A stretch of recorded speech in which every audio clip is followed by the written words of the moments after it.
Bonjour à toutes et à tous, bienvenue dans la 7e journée du Cinémed. Au programme aujourd'hui, un entretien inédit avec la réalisatrice Lina Swalem.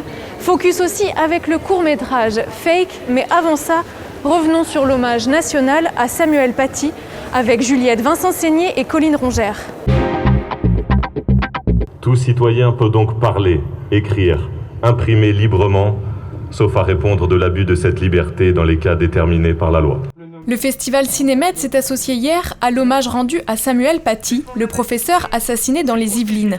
Le jury du festival a participé à cette cérémonie.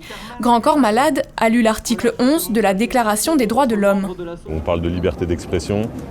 Cette liberté d'expression, elle était pourtant écrite dans la Déclaration des droits de l'homme. Donc évidemment, chaque jour, on doit se battre pour cet article et pour tous les autres. Mais évidemment, cet article, celui que j'ai eu la chance de lire là devant la mairie, il a particulièrement du sens à l'occasion de cet hommage suite à ce drame, évidemment. Le 7e art est un espace de liberté d'expression. Mohamed Erami et Robin Spikel se sont demandé comment le cinéma contribue à échanger ces différents points de vue. Lecture de l'article 10 par Mathilde Passero. Nul ne doit être inquiété pour ses opinions. L'école est en deuil, et le cinéma se tient à ses côtés. Dans la foule silencieuse, Jean Aubert, président de Ciné-Club et professeur de physique-chimie, est venu rappeler l'importance du 7e art dans la défense de la liberté d'expression. Alors le cinéma, effectivement, ouvre les frontières. C'est-à-dire que j'ai la chance de rencontrer parfois des réalisateurs marocains, tunisiens, syriens, libanais, israéliens. Et on a bien souvent une passion commune. Cette passion commune, c'est celle du cinéma. On va parler ensemble de Wells, de Hawks, d'Hitchcock, de Truffaut, de Godard. Enfin bref, on va échanger beaucoup sur une culture qui est commune, cette culture du cinéma. Et pouvoir en parler, c'est effectivement favoriser les échanges. Des échanges entre cinéphiles aguerris, mais aussi avec ses élèves venus assister à l'hommage. En leur parlant de cinéma, Jean espère forger leur esprit critique. Et là, on est au Cinémed, donc on allait voir un film qui s'appelait Teddy. Et c'est M. Aubert qui nous a conseillé de le voir.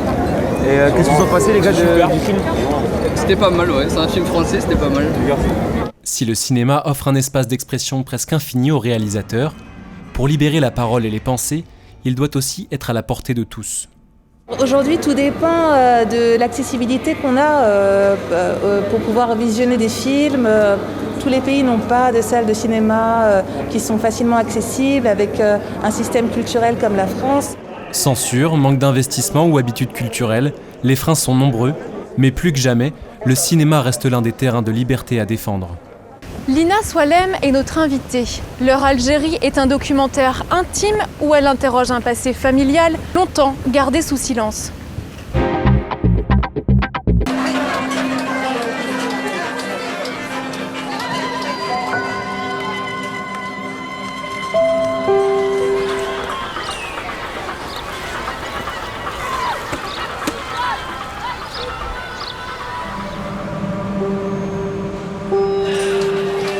Lina Swalem, bonjour. Bonjour. Vous interrogez le passé d'Aïcha et de Mabrouk, vos grands-parents paternels. C'était un besoin de recueillir leurs témoignages ? Oui, c'était un besoin vital à ce moment-là parce qu'après 62 ans de mariage, mes grands-parents se sont séparés. Et en fait, leur séparation a été un réel choc pour moi. Non seulement parce que je ne la comprenais pas, mais aussi parce que je me suis rendu compte à ce moment-là qu'ils pouvaient disparaître sans m'avoir transmis leur histoire et qu'en fait je ne savais rien de leur histoire, c'est-à-dire de leur relation à l'Algérie. Il y a le silence de votre grand-père, le rire ou les larmes de votre grand-mère. Beaucoup de choses passent sans être forcément formulées. Pour moi, le silence raconte beaucoup et qu'en fait, en essayant de comprendre le silence, j'ai pas forcément eu des réponses, mais j'ai pu mieux l'accepter parce que j'ai compris ce qu'il voulait dire.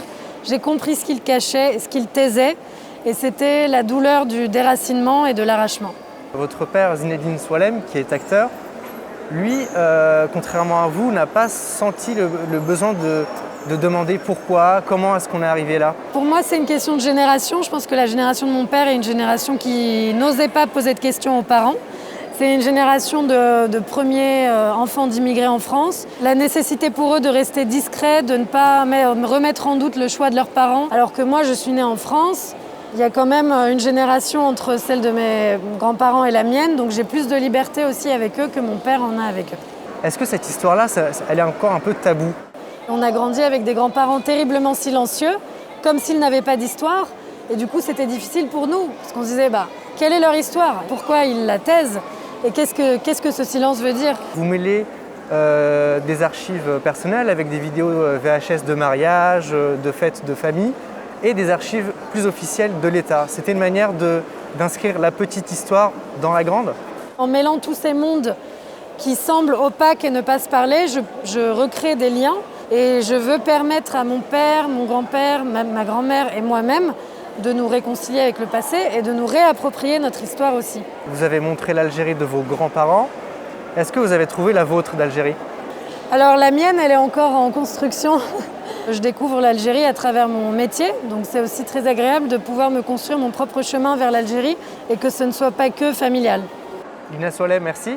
Merci à vous de m'accueillir ici. Ok. Tourne-toi un peu vers là. Un sourire pour cacher ses émotions. Mais là, tu souris. Oui, je fais pas exprès. Je suis quelqu'un de souriante. Car assumer sa tristesse, sa colère, ses doutes, pas facile dans notre société et surtout pour les femmes. Ouais. T'as jamais des problèmes? Bah si. Lou Brice Léonard, le réalisateur, consacre son dernier court-métrage à cette problématique qui naturellement a touché l'actrice principale Ophélie Baux. En tant que femme, oui. Moi, je pense que c'est quelque chose, c'est un espèce de réflexe que j'ai.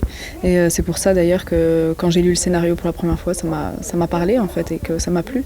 J'ai pas eu le temps non plus de trop appréhender le personnage. Je pense que vu que ça ne m'était pas étranger, j'ai pas eu à trop chercher la psychologie de ces personnages.